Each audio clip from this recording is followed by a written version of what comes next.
In life, it is very good if your job is your hobby. I've always been drawn to stone masonry. As a kid, I'd spend countless hours watching my grandfather carefully place each stone, turning rough rock into something solid and beautiful. His rough, weathered hands moved with such ease that you'd almost forget the work was physically demanding. By the time I was a teenager, I was sure I'd follow in his footsteps, not just to honor him, but because I genuinely loved the craft. There's something immensely satisfying about taking raw materials and shaping them into something that'll last. After spending 4 years in the Army, I came home at the age of 25 with a new outlook. The discipline and patience I gained there meshed perfectly with masonry. I took over the family business, leading projects I knew my grandfather would have been proud of. For me, though, it wasn't only about building stone walls. It was also about the relationships I formed along the way. At Jerry's wedding, I felt a genuine happiness for him. Knowing everything he'd been through, seeing him so joyful was heartwarming. When I got the invite, I called him right away. "You sure about this?" I asked. He laughed. "Absolutely.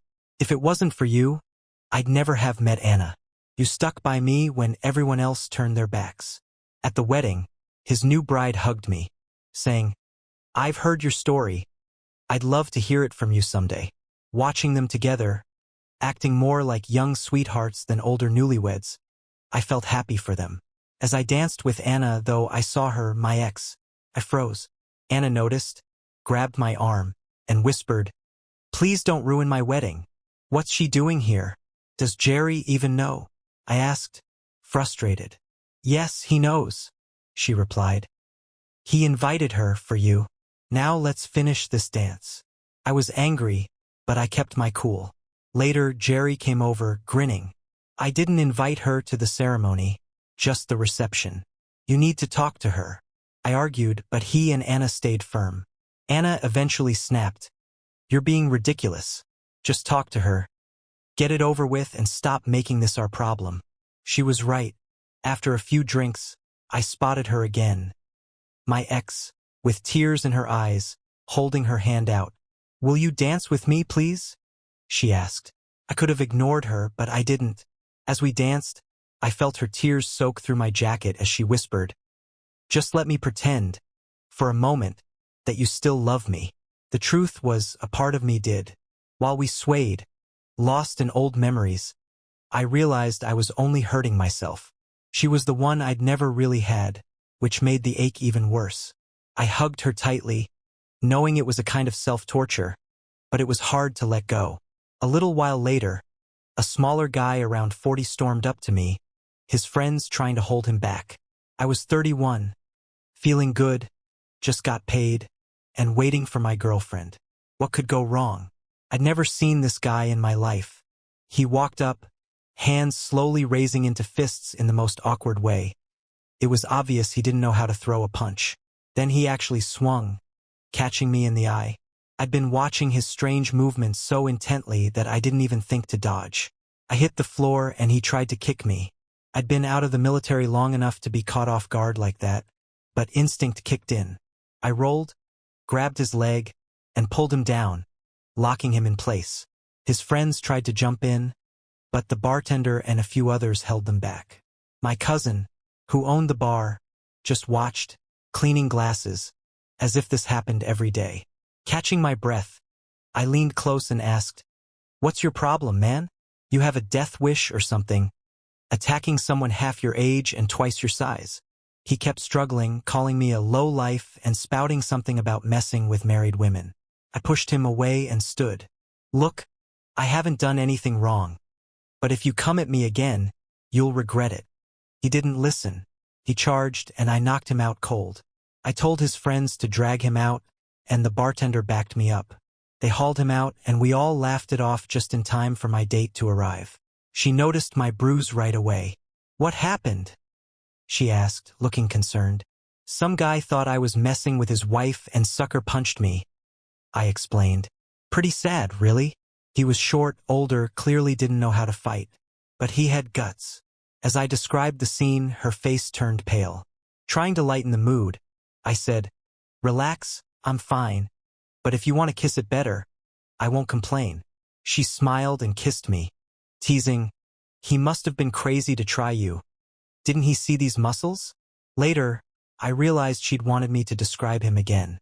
He was short, older, a bit out of shape but seemed determined. If his wife really was cheating, things could get ugly. Melanie excused herself, saying she wasn't feeling well. My cousin, the bartender, chimed in, "Guys like that are the ones to watch out for. They snap when they catch on to their wives cheating. Seen it happen plenty of times. Hopefully, you rattled him enough to stay away." I agreed. "Let's hope he figures it out with the right guy next time," I said. "But he'd better get his facts straight." Melanie came back looking upset. "The hospital called," she said. "Big accident on the highway. They need all hands." She gave me a quick kiss and left. She was a trauma nurse, so this kind of call was all too common. Luckily, she had a few days off after these brutal shifts, while I'd be working out of town most of the week. No, I'm not jetting around the country solving high-stakes problems. I lay stone. That's right, big rocks. My dad was always on the road for work, earning big for his company, so my mom pretty much raised my sister and me alone. She did an amazing job, but when I was 12, my dad left her for a younger woman. It broke her heart, but my grandfather, who never liked my dad, stepped in to help. My dad tried to push through the divorce and even cut off her medical benefits, but my granddad hired a top lawyer and made sure she got what she deserved. Dad backed off when his career was on the line and eventually moved out to the West Coast. We barely saw him after that, except for my high school graduation when he offered to pay for college if I moved west. I turned him down and told him to leave when he insisted. That was the last time I saw him. My mom eventually remarried a good man, and at 15 I became an older brother. My stepdad offered to help with college expenses, but I chose the military instead, serving for 4 years with a year each in Iraq and Afghanistan. Once I finished my service, I used my military benefits to go to school while working under my grandfather's guidance. Granddad was a master stonemason, and I'd been learning from him since I was 14, working summers and after school. In Afghanistan, I put my skills to use, building walls around our positions. When one of those walls actually saved lives, my fellow soldiers started pitching in. I picked up techniques from the local Afghan masons too. They were incredibly skilled craftsmen, and I learned a lot from watching them. Once I was out of the military, I joined the family business full-time, quickly managing my own projects with just a couple of assistants while my grandfather took on the bigger contracts. Granddad had plans to retire soon, but fate intervened. One day, while he was crossing the street, a texting driver hit him, and he died on the spot. By then, he had already transferred the company to me, so at 27, I found myself taking over. We specialized in building dry stone walls, no mortar, just skillful layering of stones to make a stable structure. It's a challenging craft, but we were the best at it. Before he passed, Granddad had secured a major contract to repair walls at 5 of the oldest universities in the state. Some of those walls were over 300 years old. I put together teams of master masons and journeymen for each site, offering the journeymen fair pay that could increase with their skill. People had doubts about whether I could manage the contract after Granddad's passing, but I reassured them. "The same skilled masons are still here," I told them. "Our quality won't suffer." They kept the contract with us, knowing good masons are hard to come by. I found managing the business difficult without doing much hands-on work, so I hired my sister Becky, who had just graduated with a business degree. She had a knack for spotting sloppy work, and she could lay stone herself. Together, we ran the company with help from our stepdad Jerry, who handled the accounting. My younger brother, Jerry Jr., was 15, and I promised him a summer job to learn the trade. He was sharp with numbers, so even if he didn't stick with masonry, I knew he'd be valuable wherever he landed. I was 30 when I met Melanie. One Thursday night, she came to the bar with some friends, and we felt an instant spark. My cousin Billy owned the bar and often had live bands playing country music. I watched Mel dance through a few upbeat songs, admiring her easy grace. As a slow song began, she came over, grabbed my hand, and said, "I don't want to waste a good slow song. Let's dance." Caught off guard, I just went along with it while my friends laughed. Dancing with Mel felt surreal. She held me so close, and it was like the rest of the room vanished. By the end of that song, I think I was already falling for her. She stood about 5 feet 9 inches, and in her heels, she could look me straight in the eye. When the song ended, she didn't let go of my hand. She pulled me over to her table to meet her friends, though I barely remembered their names. We talked until closing, and one of her friends pushed her to kiss me and grab my number before leaving. She did, then asked if I'd be there the next night and set a dinner date for 7:30. Then she was gone, leaving only the scent of her perfume and the memory of that kiss. Back at the bar, Billy teased, "Not bad, Bandit. If she'd held out a hoop, you'd have jumped right through it." The nickname came from my real name, Jesse James, a name my dad gave me because he admired the outlaw's Robin Hood reputation. My past relationships with women were rough. My first serious girlfriend left me right before I went into the military, saying she couldn't handle the uncertainty. When I came back, we reconnected, but the chemistry was gone. The second was Cindy, a college volleyball star. She was tall, athletic, and had this arrogant attitude, convinced she was special. On campus, she was treated like royalty because her team had won several national championships. I wasn't bad-looking myself. 6 feet 1 inch, muscular from laying stone, with sandy brown hair, pale blue eyes, and a tan from working outside. One night, Cindy and her entourage walked into a packed bar where I was eating alone. She approached me and asked me to give up my table for her and her friends, clearly expecting me to just leave. I just smiled and kept eating, not giving her what she wanted. After a minute, she got annoyed. "Are you gonna leave or what?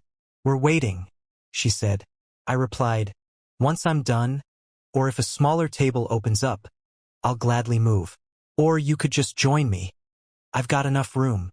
One of the guys in her group chimed in, "Why don't you just stand at the bar?" I couldn't help but smirk. "Standing while eating will make your legs look even bigger. Don't make it harder for me to find a decent-sized 14-year-old girl." He shot back, "Maybe I'll make you leave." He looked fit, about 5 feet 10 inches, but his posture gave away that he didn't know how to fight. I took a sip of tea, ate a fry, and sighed. "We have 3 options here. 1, you hit me and people think you're an idiot for picking a fight with someone minding his business. 2, I hit you and they think you deserved it. Or 3, you let me finish up and I'll be gone soon. Just let your friends sit and go grab drinks. I'll be out before you know it." He scowled, but Cindy finally intervened. "Brian, stop. Just get the drinks. We'll sit here if this gentleman is willing to share." By then I was done, so I stood up, pulled out the chair for the nearest girl, and said, "Table's all yours, have a nice evening." As I got up, I grabbed my cane, revealing the cast on my leg from a work accident where a student dropped a rock on my foot. Cindy noticed and, looking embarrassed, offered, "Why don't you stay, and we'll buy you a beer?" I shook my head. "Thanks, but I can't drink because of my meds." Brian saw the cast and decided to follow me outside, thinking he'd have the upper hand. "You think that cast will save you?" he sneered. Without a word, I jabbed my cane straight into his groin. He dropped instantly, groaning and wetting himself. Calmly, I leaned in and said, "Don't get up until I'm gone. If you get up before I'm gone, I'll assume you want trouble, and you won't like what happens next. Grow up." I walked away, but as I exited, I noticed Cindy and her friends had come outside, clearly looking for him. They saw the whole exchange as they helped him up, dusting him off. Cindy, as it turns out, was curious about me and began asking around until she tracked me down. One night when I walked into the bar and grill, she gestured to an empty seat. "Saved you a seat," she said. I was about to take a different one, but she placed a hand on my shoulder. "Please, just for a moment. We owe you an apology. Brian was an idiot, and he's not with us anymore." She seemed genuine, so I sat down, only to find that her friends weren't the airheads I'd expected. One was studying political science and already had an offer from a lobbying group, another was headed to Yale, and a third was pursuing an MBA at Wharton. Cindy herself was majoring in sports psychology, planning to use it once her volleyball career wound down. They talked about their ambitions, and from time to time, they asked for my perspective. I offered my thoughts where I could. Then the conversation shifted to my work, and one of her friends asked, "Wow, that's a pretty specific line of work. Does it pay well? What's your business plan?" I put up a hand. "It's good money. I'll never be filthy rich, but I'll always be comfortable. Most of my business comes from word of mouth, and it's not for everyone. I usually work on multimillion-dollar properties. Right now, I've got 2 big projects with developers and a restoration contract for the state college system. I've been at it for 2 years, and tomorrow I'm flying out to pitch similar contracts in other states. I'll probably hire local masons to handle the increased workload. Even when the economy dips, the wealthy still want quality craftsmanship." Everyone seemed impressed, and Becca, the business major, was the first to speak. "I'm writing a paper on niche businesses. Could I focus on your company?" She was clearly intrigued. I smiled. "Sure thing. Free advertising, right? But if you really want to get into it, you might need to travel. Most of the work's out on site." She grinned. "That's no problem. My parents cover anything for school." Cindy didn't look pleased and, as I later found out, tried to convince Becca to choose a different topic. Becca held firm, saying the report would help her Wharton application. "Besides, it's just for research. I'm not dating him," she smirked. "Though what he's planning might be another story." Cindy and I ended up dating for 2 years, and I quickly realized that the only way to keep her in check was to keep her on her toes. She had this my way or the highway attitude, and I made it clear to her from the start. "You may be the queen on campus, but not with me. I want a partnership, where we both lead and follow." She flashed a smile. "I'll be your queen, and you'll be my king." For the first year and a half, I kept her guessing, even delaying intimacy to maintain control. One night, though, she lost patience, shouting, "Damn it, bandit! Man up and do me. What's the problem? Afraid you won't be good enough?" I replied calmly, "I've heard all about your skills from others, but thanks for the offer. I'll pass. Good night, Sin." She tried to apologize, grabbing at my arm, but I broke free and left. I didn't see her for 2 weeks, despite her messages and calls. When I finally checked my emails, her last few were angry and resentful. She didn't take rejection well. One evening, I ran into Becca and her law school friend, Carol, at a bar. Carol grinned and asked, "Did Cindy dump you?" Becca laughed. "Look at his face.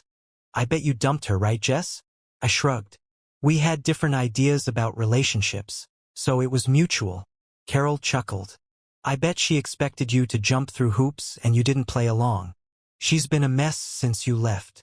Just then, Cindy walked in with a basketball player, who looked bewildered as she stormed over, telling him to let go of her hand. "We're just friends," she snapped. He, frustrated, replied, "Why are you hung up on that redneck? He dumped you and he's a loser. He'll never be able to support you like I can." Becca nearly fell out of her chair laughing. "What an idiot. You're not even in the pros yet, and that's no guarantee either. Jesse owns a business, makes 6 figures, and that number's climbing. Not bad for a redneck. Huh. Dustin." Dustin looked like he wanted to argue, but Carol stepped in. "Dustin, whatever you're thinking, just don't. Look at him. Those muscles aren't from a gym, he's been in combat twice. He could take you apart. Why don't you sit at the bar? Becca and I will join you." They guided him away as he grumbled, and Cindy sat down across from me, staring. After a long silence, she said, "The worst part about being spoiled is that it works. I know I'm arrogant and controlling, but I'm not a bad person. Why don't we start fresh?" I kept quiet, making her nervous, so she went on. "I regret that night. I thought I was this prize everyone wanted, but I know now I'm just one person. There are better women out there, but none who'd love you the way I do. I'll wait, and we can go at your pace." For months later, Cindy wanted to define our relationship. After her team lost nationals, she partly blamed me for the distraction. She'd received an offer to play pro beach volleyball, mainly earning from endorsements. We talked it over and decided to get engaged, though we agreed to wait until after her first year. She traveled with me for a month, spending quality time before her season started. Saying goodbye was tough. She cried, and I practically had to push her onto the plane. I told her, If it doesn't work out, just come home. I can cover your tuition. She hugged me even tighter. I need to prove I can take care of myself. I signed a contract, and I have to play. Her first season went well. She and her partner were ranked first. The string bikini they wore on TV bugged me, but she laughed it off. It's part of the campaign, honey. You don't mind, do you? I supported her, though we only saw each other a few days each month. When she finally came home, my mom started dropping hints about grandkids. Meanwhile, my sister Becky had settled down with her wife, and once Mom accepted Becky's life, she started pressing them to adopt or consider artificial insemination, which they were thinking about doing. After about a month at home, Cindy started acting distant. I confronted her, and she eventually confessed. I signed a contract for another season. They doubled the money. I couldn't just say no. I was furious. We argued endlessly. You promised last year would be the last, I said, my frustration boiling over. Cindy, worn down, finally stopped yelling and, in a low voice, offered, I'll write up a contract. If I don't quit next season, the marriage is off. Please, Bandit. This means everything to me. I looked at her and replied, I don't need a contract, Cindy. If you don't stop after next year, I'm gone. Understand. She went pale, made promises, but she didn't keep them. Early the next year, her team kept winning, and her partner, Jen, even called to thank me for letting Cindy stay on tour. Jen casually mentioned that this would be her last season as she was moving on to teach and coach. She joked that if her marriage had been like ours, she might still be married. Her words left me uneasy. Later, when Cindy told me about Jen's call, I gave her a long look. She got quiet. What arrangement is Jen talking about? I asked. Cindy tried to laugh it off, saying Jen was just rattled after her divorce. I'd never make her mistake, she assured me. When I pushed, she admitted that Jen had an affair with a guy on the tour, which led to her split. Cindy promised me, I would never hurt you like that. Normally, Cindy called me every Monday and Tuesday, but one week, she was silent, not answering my calls or emails. The next week, she showed up unexpectedly, furious that I hadn't been answering her calls. I was just following your lead, I told her. We got into a huge fight, and in a moment of frustration, I threw out a comment about her Spanish boyfriend. Her face went pale and I walked out.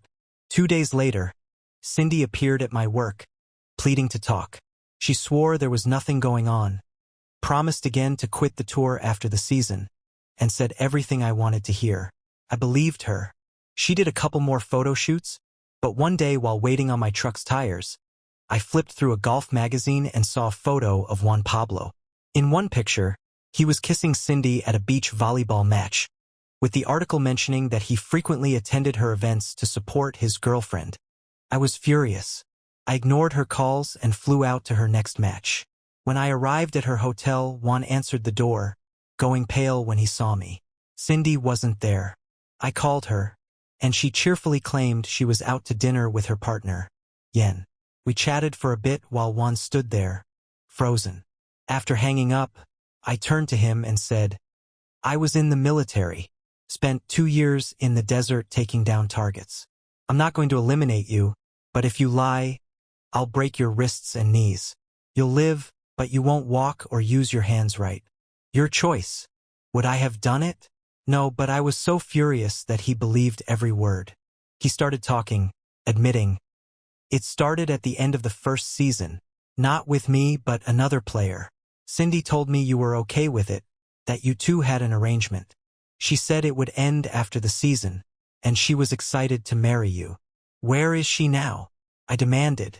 Panicked, Juan confessed they were at a different hotel. I grabbed him by the throat and warned him not to tip her off. Later, I watched Cindy and her new partner walk into their hotel. I waited a few minutes before kicking the door open. Cindy nearly fainted when she saw me.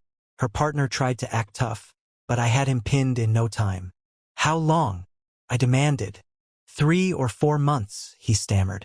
You knew she was engaged and went along with it? I asked, noting he was also engaged.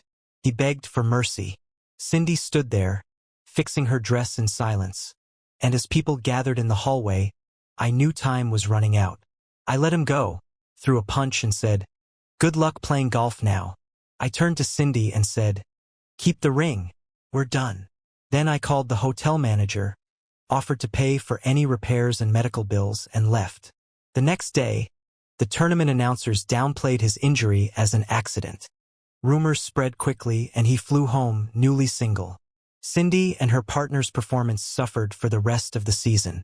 Jen retired, and Cindy continued playing for 4 more seasons before eventually earning her PhD.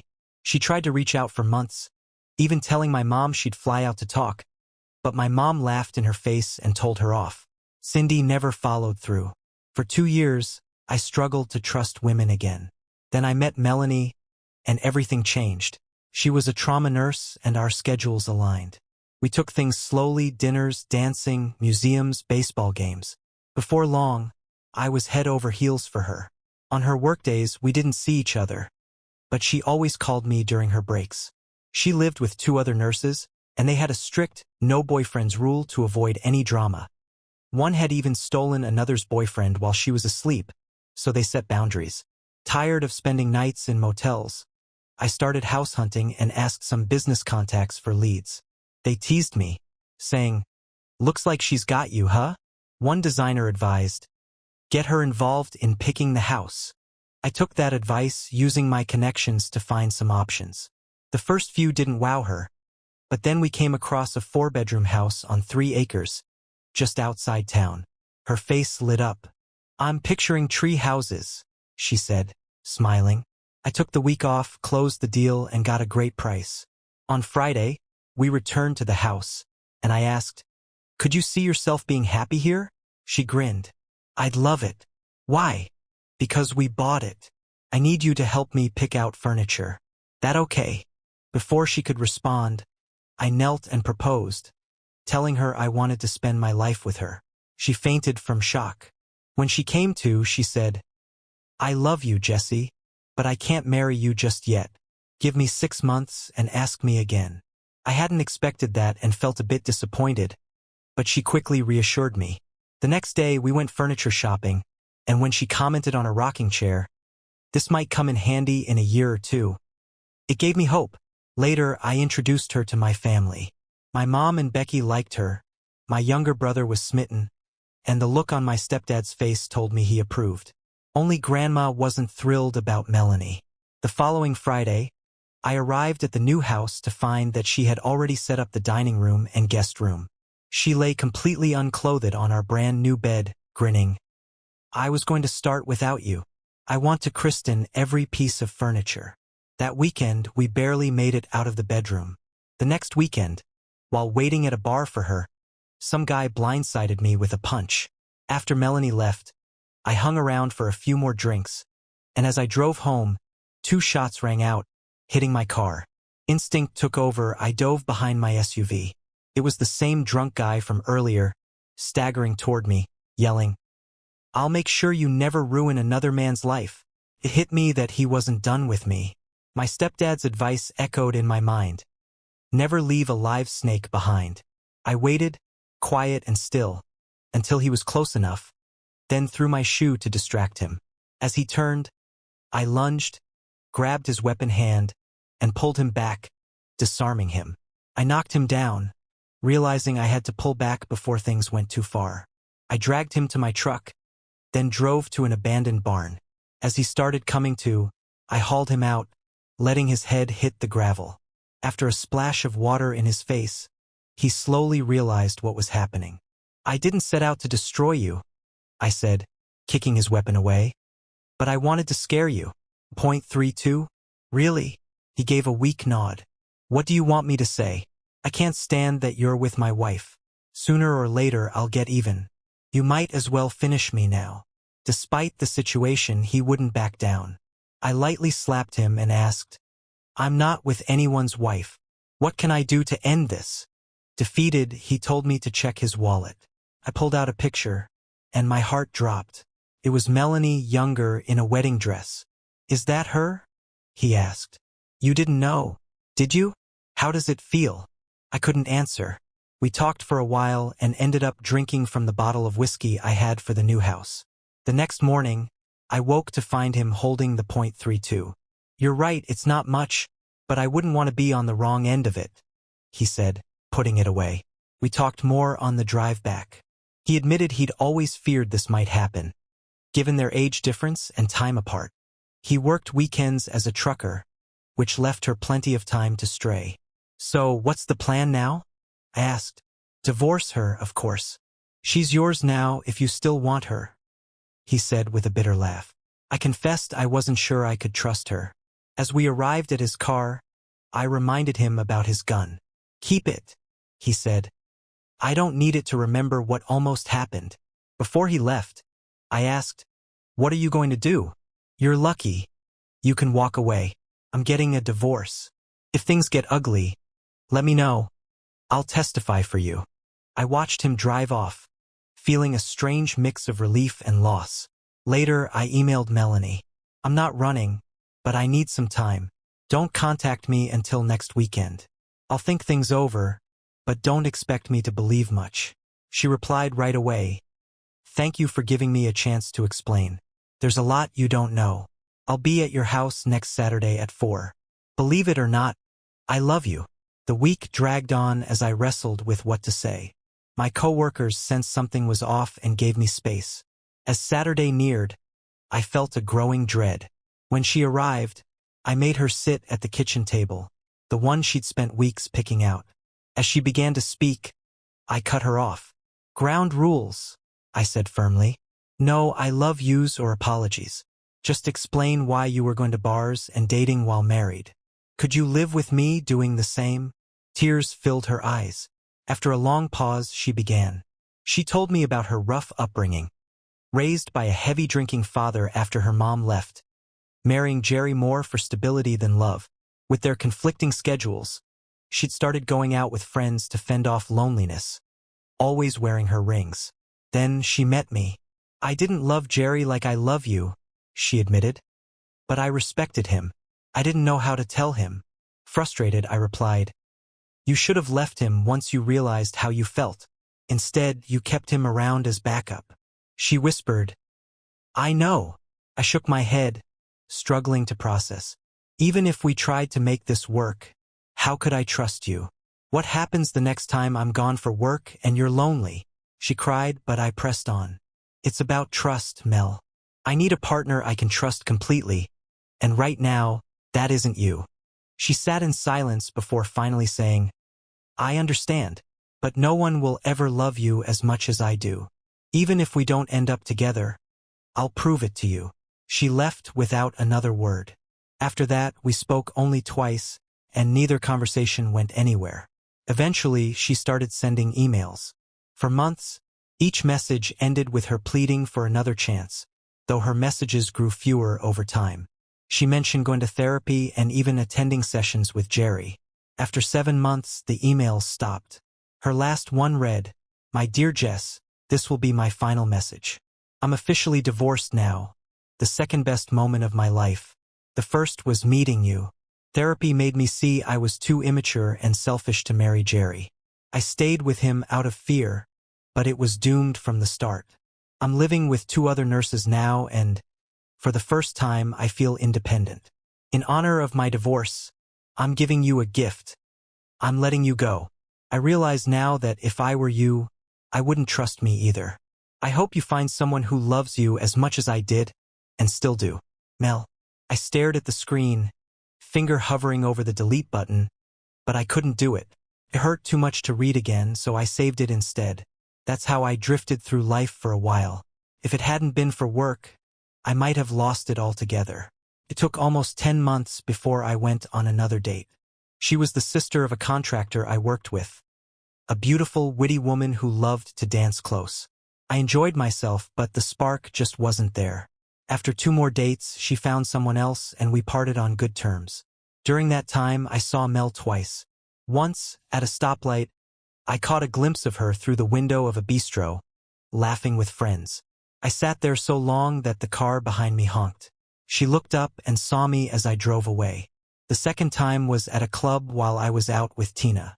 Our eyes met across the room, and she burst into tears, running out the door. Mel's friend Gwen stopped by my table after she left, shooting me an angry glare as she accused me of rubbing my new relationship in Mel's face. I stayed calm. It's been nearly a year. We were bound to run into each other eventually. Tell her I'm sorry if it upset her, but it's time for her to move on. Gwen muttered, "A hole," as she walked away. Tina, noticing the tension, asked for the whole story, and after I explained, she said, "You're not over her. I saw your face when you noticed her." Jerry, who had started coming to my cousin's bar more often, eventually became a friend.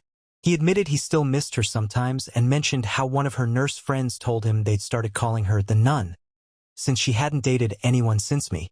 Apparently, she'd told them I'd spoiled her too much. Jerry also shared that she'd been writing apology letters as part of her therapy. I admitted to receiving one, but didn't go into detail. Jerry had moved on, though. He was dating a military widow, and they seemed like a perfect fit. I even helped sponsor his stepdaughter's softball team, and later we planned his bachelor party together. Watching Jerry's happiness made me think about my own future, wondering if I'd ever be in the stands cheering for my own kids. I threw myself into work, taking on more contracts than I could handle. Eventually, my family convinced me to slow down, reminding me that quality was what set us apart. I passed some jobs to competitors and got things back in balance. Not long after, I ran into Becca, a college friend who offered me a contract to build a small stone cottage. I accepted, and while working on the project, I discovered an old stash hidden in the chimney, whiskey, letters, and a wedding ring. I returned the items to the family, who eventually donated them to a historical society. The story even made the local papers, sparking a short-lived trend of people digging through their chimneys in search of hidden treasures. Later, Becca invited me to a party to showcase the cottage work, and she mentioned she still kept in touch with Cindy, my ex. She showed me photos. Cindy had cut her hair, put on a bit of weight, but looked genuinely happy with her second husband, David. Becca told me Cindy had been open about her past mistakes and was committed to making this marriage work. Surprisingly, I felt happy for her. It seemed like she had finally found peace. As for me, I stopped dating for a while, trying to figure myself out. Melanie's memory still haunted me. One night, on a whim, I sent Mel an email. "Mel, running into you at the club wasn't intentional. It was just a coincidence, and I didn't mean to upset you. If it helps, it ruined my night too." She replied the next day, "I'm sorry for ruining your evening, Jess.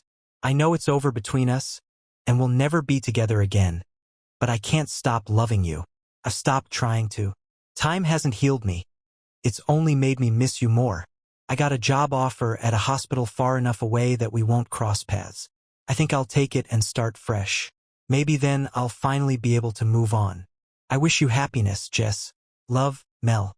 P.S. If you ever want to talk, just text." I thought about it. We didn't see each other often, but if moving would help her find peace, I was okay with it. Maybe one of us could finally be happy. And then here we were dancing again. The feeling was strangely familiar, yet different. Jerry had bribed the orchestra to play 3 slow songs in a row. I would have stopped after the first, but she kept holding on. When the music finally ended, she clutched my arm. "Will you sit with me for a while, please? I'll beg if I have to." To avoid causing a scene, I agreed. She led me to a small table in the back where we could talk. After some small talk, I cut her off. "Just say what you mean, Mel." She looked at me with a fierce expression. I want you back. I've tried to let go, but I can't stop loving you. I can tell you still care, so why not give us a chance to start over? One date. If it doesn't work, I'll leave you alone." She kissed me softly on the cheek and then walked away. I watched her talk to Jerry and Anna briefly before she slipped out the door. Jerry sat down beside me, grinning. "Well?" he asked. "Well, what?" I replied. "Are you going to give her another chance?" "You deserve it," he said. I looked at him, surprised, but he sighed, adding, "Since she met you, she hasn't been with anyone else." She even apologized to me in a letter, saying she caught something at work and needed 6 months to clear it. She's been through a lot. After 2 weeks of thinking, I finally called Mel and asked if she'd like to go to a concert in a neighboring town. After a pause, she quietly said, "Yes." We met at the playground before the concert. She wore a pale yellow sundress, and when she saw me, her face lit up with a smile. We walked around, window-shopped, and enjoyed the show. When the duo sang a song about rekindling love, I saw her smile, and for the first time, I felt a hint of hope.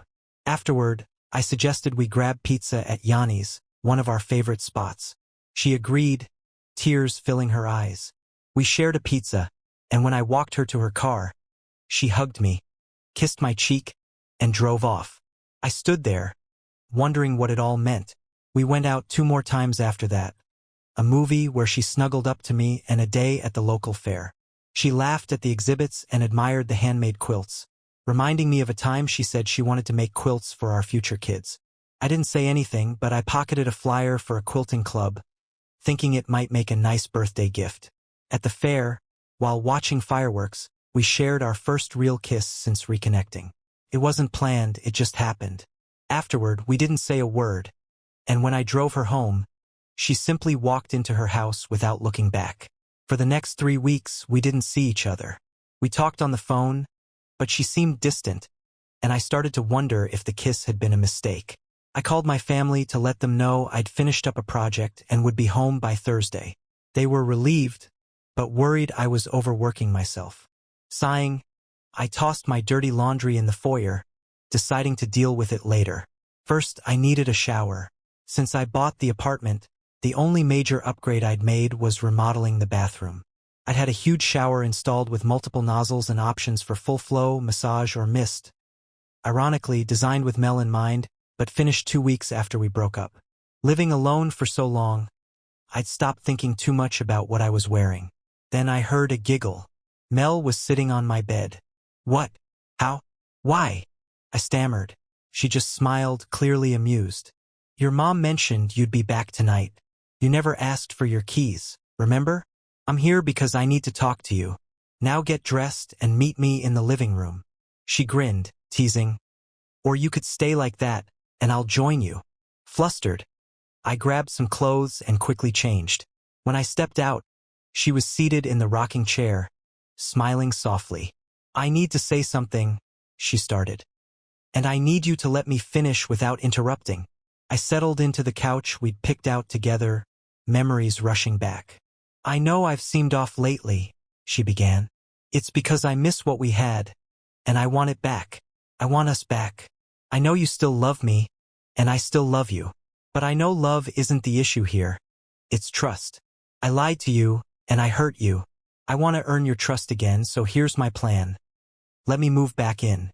You can set up cameras, put a GPS tracker on my car, even make me wear one of those ankle monitors. If that's not enough, I'll wear a chastity belt just to prove you can trust me."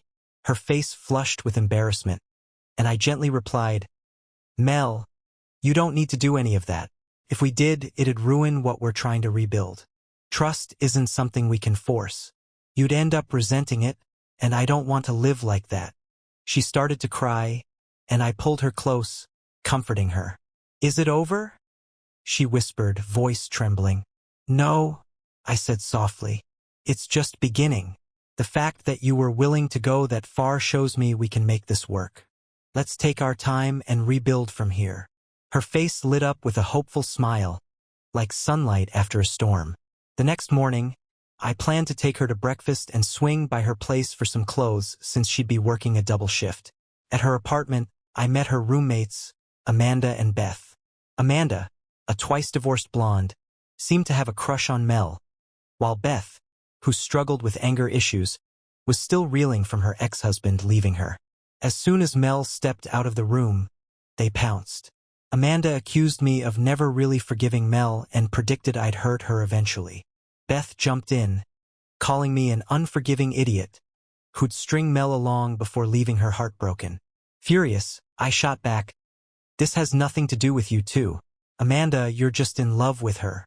And Beth, you can't stand the thought of anyone else's happiness. Your husband deserves a medal for putting up with you." Right then, Mel reappeared, catching the tail end of the argument. Amanda turned on her, saying, "Mel, he's never going to forgive you. He's just waiting for you to let your guard down so he can hurt you all over again." I was beyond angry. Pride's not a bad thing, Amanda. It lets you stand by your beliefs and hold your head up when everything else falls apart. Mel stayed silent, clearly caught off guard. Finally, I sighed and said, "Mel, you're ready. Let's go." I took her hand, leading her out, feeling relieved to be leaving that toxic atmosphere behind. On the way to the car, she stayed silent. Instead of leaving her suitcase in the back seat, she put it in the trunk. Confused, I asked, "Why not leave it here? You don't have to drive around with it. You can grab it later." She avoided my gaze. "I think I'll just go home and crash after work. I need time to think." That hit me hard. What's going on? Earlier, you couldn't wait to move forward. But now, after listening to those two angry women, you don't want to spend any time with me. Frustrated, I added, "Fine. Go find someone else if that's how you feel. I've lived without you once, and if you start playing games, I'm done. I want my key back." I could tell she regretted her hesitation, but I wasn't in the mood to be reasonable. After everything we'd been through to get back to this point, was she really going to pull away? I told myself I didn't need her, but deep down I did. I missed her more than ever and was angry at myself for letting hope in again. To distract myself, I threw myself into work, taking on every project I could to stay busy. I stayed away from home for 3 weeks, only taking a day to do laundry and check on the house. When I finally returned, I was shocked to see her car in my driveway. Mel rushed out of the house, threw her arms around me, nearly knocking me off balance. She was sobbing, mumbling something I couldn't make out. I had to gently push her wrists behind her back to keep her from gripping me too tightly. "Stop it!" I snapped, louder than I intended. The sound of my own raised voice surprised us both. I stood up, leaving her on the ground, but her whimpers turned to desperate sobs. As much as I wanted to shut her out, I couldn't ignore her pain. I lifted her up, not as gently as I could have, brought her inside, and got her a glass of water. "Drink," I said firmly. After a few sips, I asked, "How did you even get in here?" She whispered, "I broke the window." Couldn't believe it. "You what?" She looked down, embarrassed. "I broke the window and used the spare key. I had a fight with Amanda and Beth. They kicked me out and I didn't know where else to go. You didn't respond to my calls or messages. I just wanted to be near you. If you want me to leave, I will." Kicking her out right then felt too harsh. "Not right now. Order a pizza. I'm starving." She nodded, and I added, "I'll be back after a shower." When I came out dressed in sweats, I saw that Mel had freshened up, looking younger and more hopeful than I'd seen her in a long time. The pizza had arrived, and as we sat down to eat, I noticed she looked thinner. "Are you on a diet?"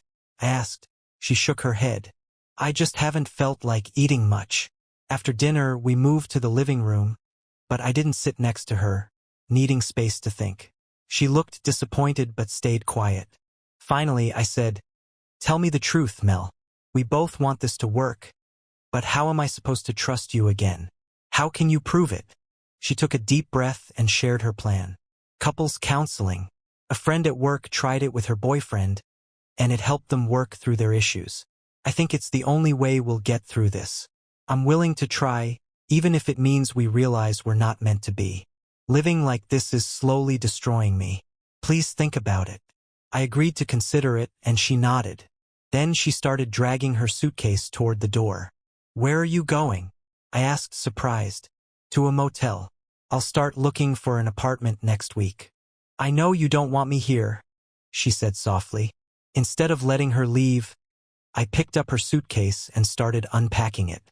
"Help me put this away," I teased, twirling one of her strings. She blushed and managed to smile through her tears. "Fine, but you'll have to take them off as often as possible," she said, grinning. "Deal," I replied, "but there'll be some ground rules. Make that counseling appointment, and let's take this slow." She agreed, and we shared a bottle of wine, savoring the moment. "We'll make this work, Mel," I said, "but I need to know I can trust you fully." If either of us feels this isn't working, we have to be honest with each other. She nodded, adding, "And I need you to spend more time with me, not just a day here and there. Promise to come to all our counseling sessions, no excuses." I promised, and with that, we ended the conversation. We didn't make love that night, it didn't feel right. Instead, I lay awake, wondering if we were finally heading in the right direction. The next day, we began couples counseling. I was surprised she'd chosen a male counselor, but she explained he had the highest success rate. We started with individual sessions where we both voiced our hopes and concerns. Surprisingly, our answers were more alike than I'd expected. Once we started joint sessions, the counselor was calm but didn't sugarcoat things. Mel sometimes cried, and while I didn't, there were moments he pushed me hard enough that I had to resist the urge to walk out. In one session, Mel admitted something I'd long suspected. She'd stayed with Jerry as a safety net, unsure if I'd turn out to be the man she wanted. When she realized she wanted to be with me, she began the divorce process but delayed filing because she wasn't sure where she stood with me. "That's ridiculous," I said when she finally confessed. The counselor nodded. "Melanie, is that truly what happened? For 6 months, you felt uncertain of Jesse's love. Even while spending weekends with him, you still shared a bed with Jerry, exchanged affection, and did the same with Jesse. You only filed for divorce after getting caught."